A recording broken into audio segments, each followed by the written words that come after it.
स्वर्गीय चिरंजी लाल जी पहाड़िया की पुण्य स्मृति में श्री राजकुमार चंदा, यशोधर पहाड़िया, ब्यावर, राजस्थान, बहन श्री तेजराज जी, श्रीमती मधु ठोलिया, पौंडुचेरी, बहन श्री विनोद जी, बिंदु ठोलिया, जयपुर, पुत्री व दामाद श्री प्रतीक जी, श्रीमती पायुका, भुविक जैन, इंदौर, मध्य प्रदेश, पुत्री व दामाद श्री अभिनव जी, श्रीमती निकिता, कुमारी कपिशा काला, जयपुर। ससुराल पक्ष अजित जी, गौतम जी, शंभू जी, गज्जू जी, पाटनी, सेलम, तमिलनाडु। जीवम जीवम दवम जिन्वर बसेण जेणनी दिठम देविंद विंद वंदम वंदे तम सबदा सिरसा। नमो अरिहंताणम नमो सिद्धाणम नमो आयरियाणम नमो वज्जायाणम नमो लोई सव्विसाहूणम। जय बोलिए अंतिम तीर्थंकर विनायक श्री महावीर भगवान की, परम पूज्य आचार्य भगवान गुरुदेव श्री वसुनंदी जी मुनिराज की, अहिंसा में विश्व धर्म की, सभी उपस्थित धर्म प्रेमी पुण्य आत्मा अब महानुभाव, इस संसार में रह करके प्राणी सुख प्राप्त नहीं कर पाता है, क्योंकि संसार कषायों से युक्त है, लेश्याओं से युक्त है, छल कपट, मायाचारी, अन्य अन्य सामग्रियों से भरा पड़ा है। इस संसार में भांति भांति के जीव हैं, कुछ पुण्यात्मा, कुछ पापात्मा, कुछ मिथ्या दृष्टि हैं तो कुछ धर्मात्मा हैं। और वो धर्मात्मा भगवान की भक्ति, गुरु की सेवा और अपने जीवन में छोटे छोटे त्याग, व्रत, उपवास, इनको धारण करके अपना जीवन गुजारता है। लेकिन ये सारी क्रिया करते हुए उसके मन में एक विचार आता है कि मैं अपने जीवन में जो व्रत, ये उपवास, ये तप, ये संयम, ये साधना कर रहा हूँ, इसका फल मुझे क्या मिलेगा।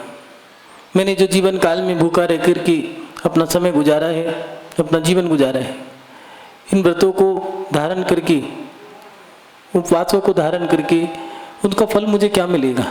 प्रत्येक व्यक्ति ये जानना चाहता है, लेकिन इससे भी पहले हमें कुछ और चीज़ भी जाननी होगी। हम पहले ये भी जानें कि उपवास क्यों करते हैं, उपवास कैसे करें, उपवास कब करें। ये सारे सवाल अगर हम जान लें तो हमें उपवास का महत्व भी पता लग जाएगा और उसका जो फल मिलेगा वो भी हमें पता लग जाएगा। महानुभाव, एक सवाल खड़ा होता है कि बड़े बुजुर्ग, बूढ़ी महिलाएं, सब लोग व्रत उपवास करते हैं और वो कहते हैं हम बच्चों से कि तुम भी करो। व्रत उपवास करने चाहिए, लेकिन कब करने चाहिए ये भी तो पता हो। उसका समय है, जब मन में आए तब कर लिया, वो नहीं। हमें व्रत कब करना है, उपवास कब करना है, इसका भी एक समय निर्धारित है। लेकिन ये बड़ा मुश्किल है कि व्रत और उपवास कब करने चाहिए, उनका समय क्या है, तिथि क्या है, माह क्या है, वर्ष कौन सा हो, इन सबको अगर हम जान जाएं तो हमारी श्रद्धा और बढ़ जाएगी। तो महानुभाव, हम अपने जीवन में उपवास कब करें, तो आचार्य भगवंतों ने लिखा है कि अष्टमी, चौदस के दिन, अष्टमी, चौदस और इसके साथ साथ जो पर्व है हमारे 10 लक्षण पर्व, भादव, अष्टानिका, शुद्ध पंचमी, गुरु पूर्णिमा, ये इत्यादि जो हमारे पर्व हैं, तीर्थंकरों के कल्याणक, इसके साथ साथ जन्म जयंतियाँ, आदिनाथ भगवान की जन्म जयंती, आखा तीज, आप लोग जो मनाते हैं, लेकिन उसको आपने मनाया कैसे। पहले तो हमें ये भी ध्यान रखना पड़ेगा कि हम जो उपवास कर रहे हैं वो कर कौन से रहे हैं। पर्वों के दिनों के कर रहे हैं, जब मन में आया तब कर लिया। कुछ लोग रविवार के करते हैं, कुछ लोग गुरुवार के करते हैं, कुछ मंगलवार के करते हैं, कुछ लोग शनिवार के करते हैं। ये वारों के उपवास, इससे भी महत्वपूर्ण उपवास जो हैं वो है अष्टमी के, चौदस के। हमारे 10 लक्षण भादव के जो बहुत बड़े पर्व हैं, जो शाश्वत पर्व हैं, अष्टानी का जो नंदीश्वर द्वीप में जाकर के देव भी मनाते हैं, ऐसे वो पर्व, उन पर्वों के दिनों में जब भगवान के पंच कल्याणक आते हैं, जिन तिथियों पे मोक्ष कल्याणक, जैसे महावीर स्वामी का मोक्ष कल्याणक कार्तिक के महीने में आता है, पारसनाथ भगवान का मोक्ष कल्याणक, आदिनाथ भगवान का मोक्ष कल्याणक, इन कल्याणकों के दिन हम उपवास कर सकते हैं। लेकिन हम सही मायने में उपवास उन दिनों कर भी रहे हैं या नहीं कर रहे? दुनिया भर के व्रत उपवास तो करे, मगर क्या वो उपवास करे नहीं करे जिनको हमें करना था?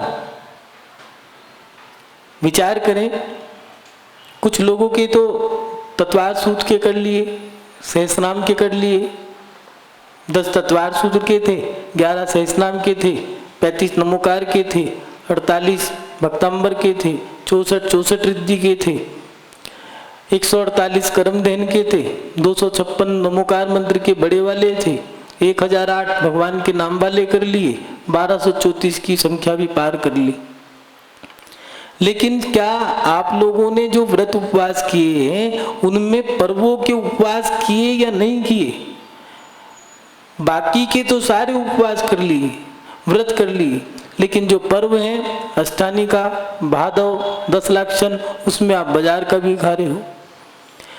कोई उपवास करो या ना करो, लेकिन अष्टमी 14 जो पर्व है हमारे, उनको तो हमें करना ही चाहिए, क्योंकि हमारे शाश्वत पर्व हैं, ये पूजनीय हैं, इनको भी हमें करने चाहिए।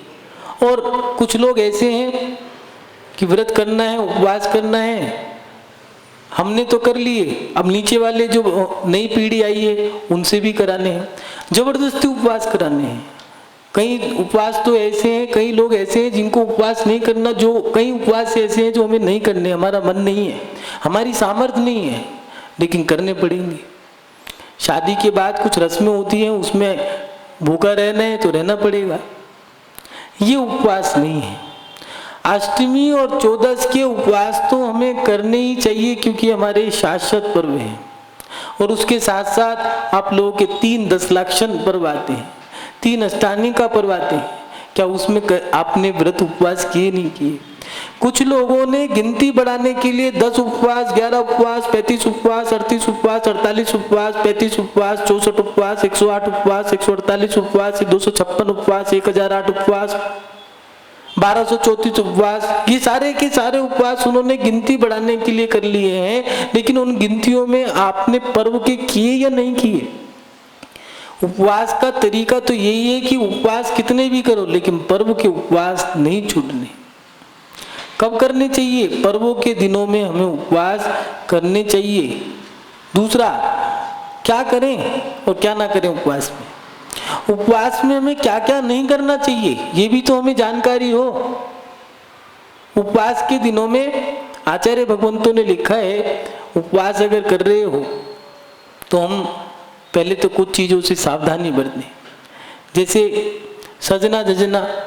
कुछ लोग साज श्रृंगार की सामग्री लेके बैठ गए हैं, बाल धोने थे, उपवास वाले दिन धो लेंगे, ऊपर ऊपर से पूछ लिए, नीचे के नहीं पूछेंगे। क्यों? सर ठंडा रहेगा, ठंडी ठंडी हवा आएगी, गले में तराई रहेगी। उपवास के दिनों में सजना अंजन लगा लिया, काजल लगा लिया, आंखें ठंडी ठंडी रहेंगी, जिससे कि गले में तराई रहेगी, क्योंकि आंख, नाक, कान और गला, इनके माध्यम से गले में तराई रहती है।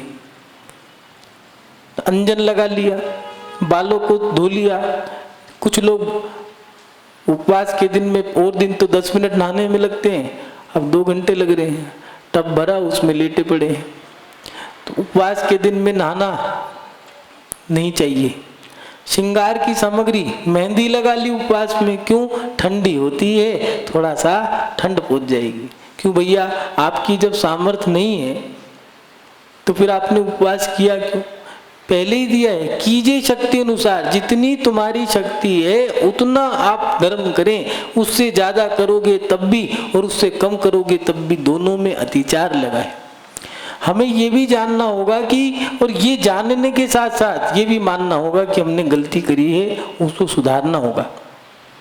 शक्ति के अनुसार तप त्याग करना चाहिए। आचार्य महाराज ने लिखा है शक्ति तप शक्ति त्याग। क्यों? क्योंकि जितनी तुम्हारी सामर्थ्य है, अगर उतना धर्म करते हो तो आपको आनंद आएगा, और उससे ज्यादा करते हो। जैसे बच्चा है, आपने उसको पकड़ के मंदिर में बिठा लिया, 10 मिनट 20 मिनट 50 मिनट घंटा आधा घंटा वो खेला कूदा बढ़िया रहा, अब उसको ज्यादा बिठाओगे तो रोने लग जाएगा। ऐसे ही बड़ों के साथ भी है, जितनी उसकी सामर्थ्य आप उतना करो। कई नई नवेली दुल्हन जिन बिटियाओं की शादी हो गई है, पराए घर चली गई है, उनकी सासुओं के अत्याचार ऐसे हैं कि अब ये तिथि आ गई है, इस पे करना ही पड़ेगा। चाहे सुहाग के लिए करो चाहे पति के लिए करो, करना पड़ेगा। वो कह रही है महाराज हमें बचा लो, हमारे प्राण चले जाए। वो कह रही प्राण जाए पर उपवास न जाए। इन चीजों से हमारी आपको आर्त ध्यान बनता है, हमारी संक्लिष्टता बनती है।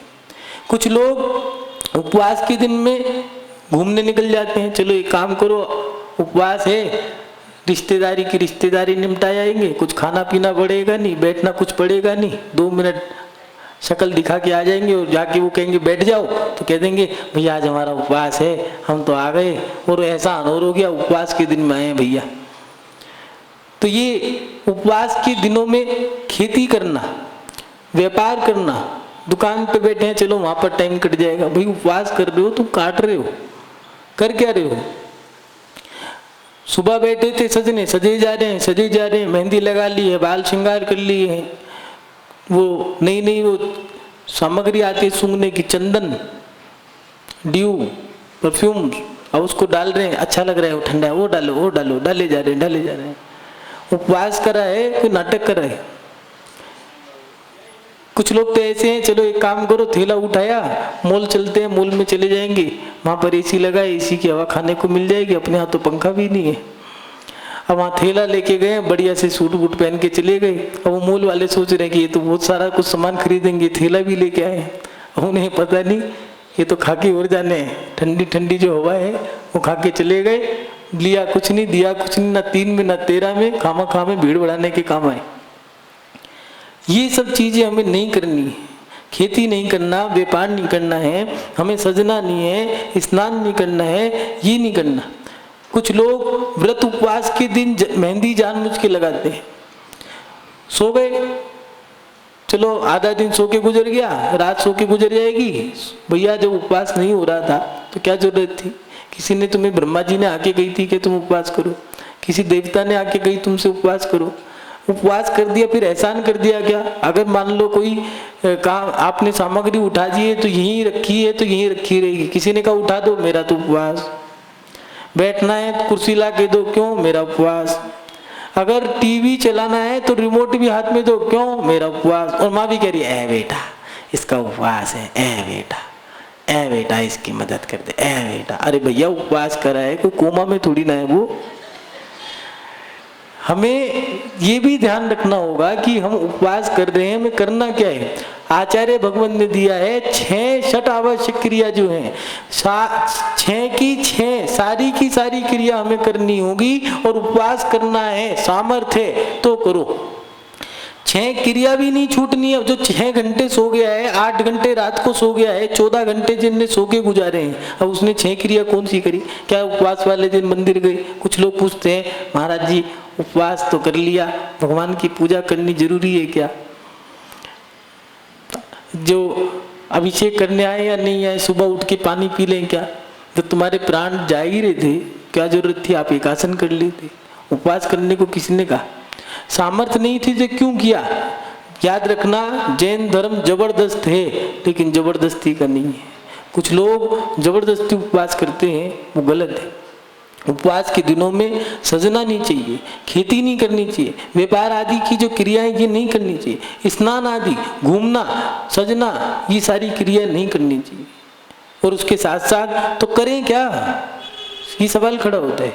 तो आचार्य भगवान ने दिया है धर्म शास्त्रों को सुने और सुनावे। ऐसा नहीं सुनावे मतलब पकड़ पकड़ के सुनाओ, हाँ भैया इधर आ, मैंने समय सार की गाथा याद कर ली, इधर आ, मैं तत्वार सूत्र में फंस जाया, इधर आ। वो नहीं है। आचार्य भगवत ने कहा है शास्त्र का स्वाध्याय करो। पुरानी प्राचीन पद्धति तो यही थी हमारी कि पुराने बुजुर्ग लोग जब उपवास किया करते थे तो वो मंदिर में जाके रहते थे। सुबह अभिषेक कर लिया, पूजा कर ली और मंदिर में थोड़ा सा एक जगह एकांत में बैठ के वहाँ पर अपना ध्यान सा लगा लिया। थक गए, विश्राम कर लिया है थोड़ा सा, और उसके बाद मंदिरों में जो अलमारी है उन शास्त्रों को निकाल के ठीक कर दिया। जो कोई जाला लग गया है तो उसको ठीक कर दिया, मंदिर की वेदी को ठीक कर दिया, वहाँ पर कोई गंदगी थी उसको साफ कर दिया। अब तुम्हारे मन में आता है कि उपवास कर लिया है तो मंदिर जाने की जरूरत क्या है। सुबह उठो, नहा धो करके सबसे पहले पानी पी लो, नाश्ता कर लो। ये सही नहीं है, ये उपवास नहीं है। उपवास, कुछ लोग वास बोलते हैं, वास और उपवास में दोनों में अंतर है। उपवासम इति उपवासः, अपनी आत्मा के निकट रहना उसको उपवास कहते हैं। लेकिन हम आत्मा के निकट हैं भी या नहीं है? टीवी देख करके हम समय काट रहे हैं उस दिन का कि हमें उपवास कर लिया है, ठीक है भैया, अब समय कैसे भी करके सो के गुजारो, बात करके गुजार लो। महिलाओं की चार चौकड़ी बैठ गई, अब गप्पे मार रहे हैं, चलो भैया क्या करें, टाइम पास करना है, आज उपवास है, तुम्हारे आने से हमारा थोड़ा समय गुजर जाएगा, चलो भैया बातें ही कर लो। बातें भी कैसी हैं, होल की, मोल की, इधर की उधर की, राजनीति की, ज्यादा हो तो सबसे फेमस चीज जो है खाने पीने की, चाय पकोड़े, इसकी चर्चा कर रहे हैं। तत्व चर्चा तो है ही नहीं है। 6 आवश्यक क्रिया तो करी नहीं, भगवान की पूजा नहीं करी, गुरु की सेवा नहीं करी है, संयम नहीं धारण करा, ना ही उसमें आप लोगों का स्वाध्याय हुआ है। कहाँ से आपकी 6 क्रिया हो गई? जब 6 क्रिया नहीं करी तो उपवास काहे का मायने? भगवान का अभिषेक भी करना होगा, पूजा भी करनी होगी, और उसके साथ साथ कुछ लोग कहते हैं कि पूजा करने की क्या जरूरत है, पानी पी लें। तो भैया आपने अब जो आपकी आवश्यक क्रिया है वो तो छूट ही गई।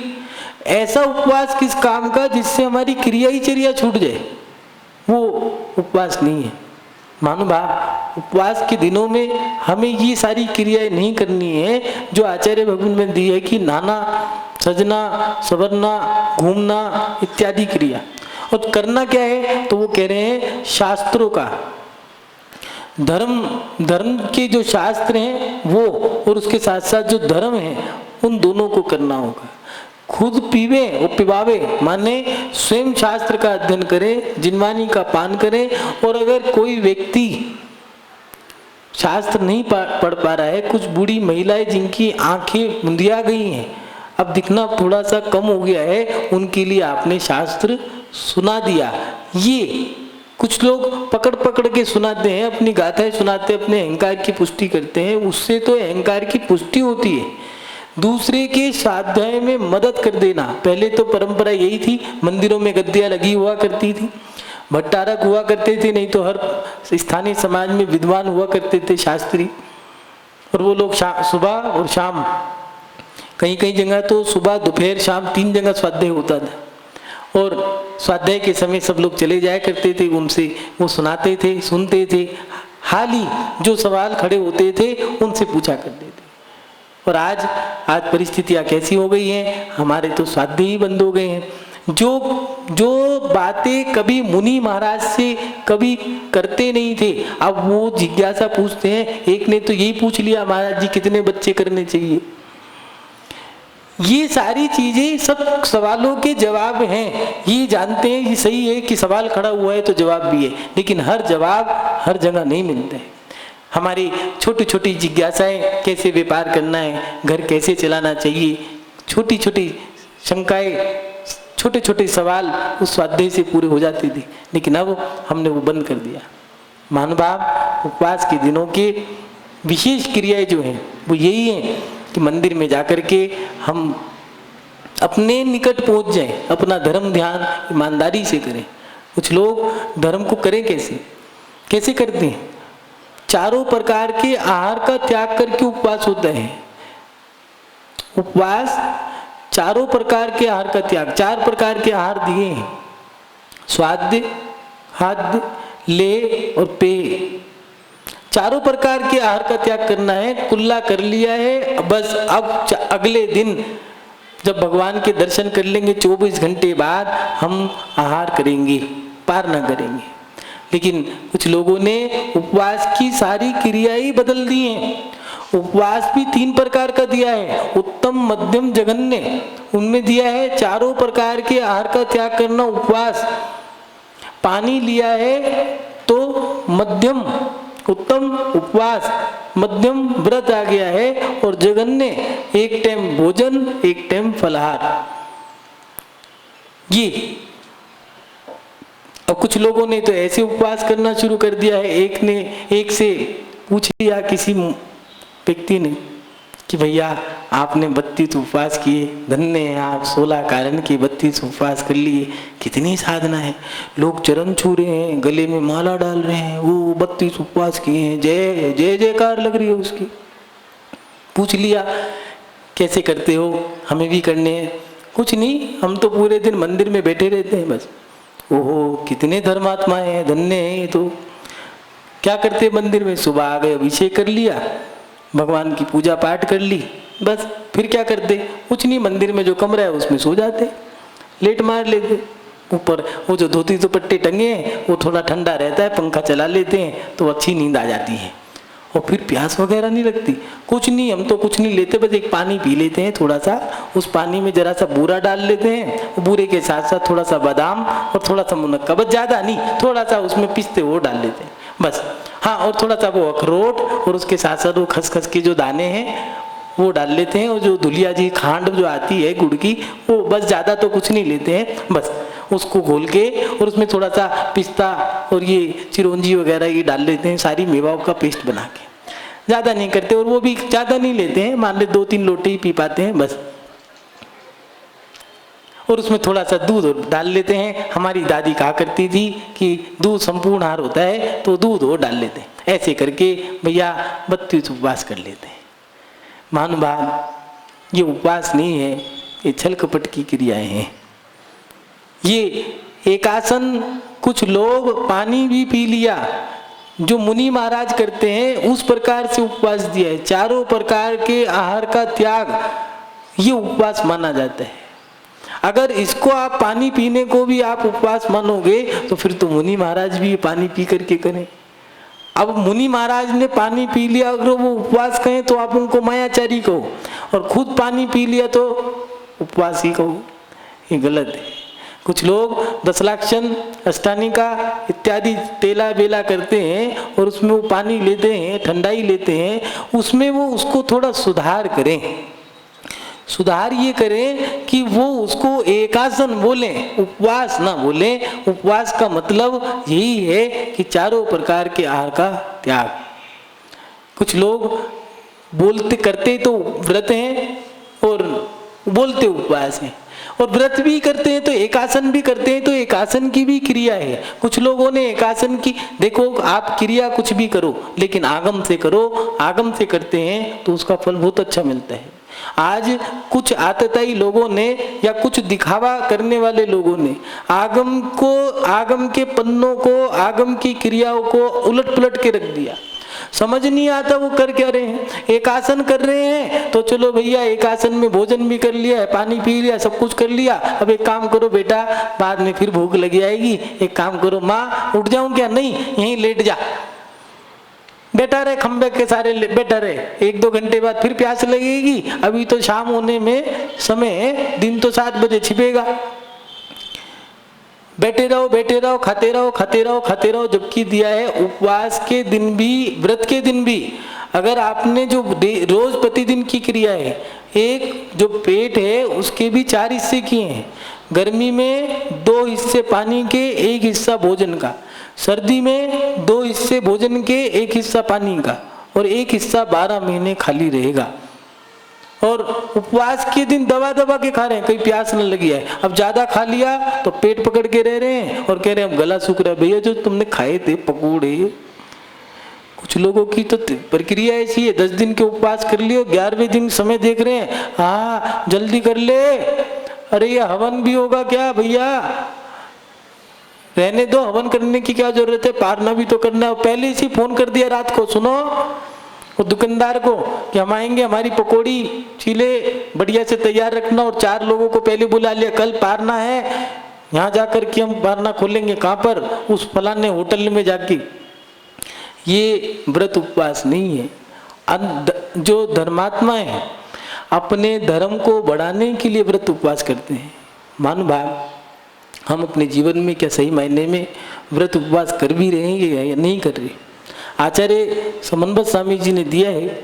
समन्वत स्वामी जी ने रत्नाकंठ शाखाचार के साथ साथ एक महामृत्यु महोत्सव लिखा है और उस महामृत्यु महोत्सव की 19वें नंबर की गाथा में दिया है, अंतः क्रियाधिकरणम तपा फलम सकल दर्शिना स्तुतते तस्माद्यावद विभवम समाधि मरने प्रयतितव्यम।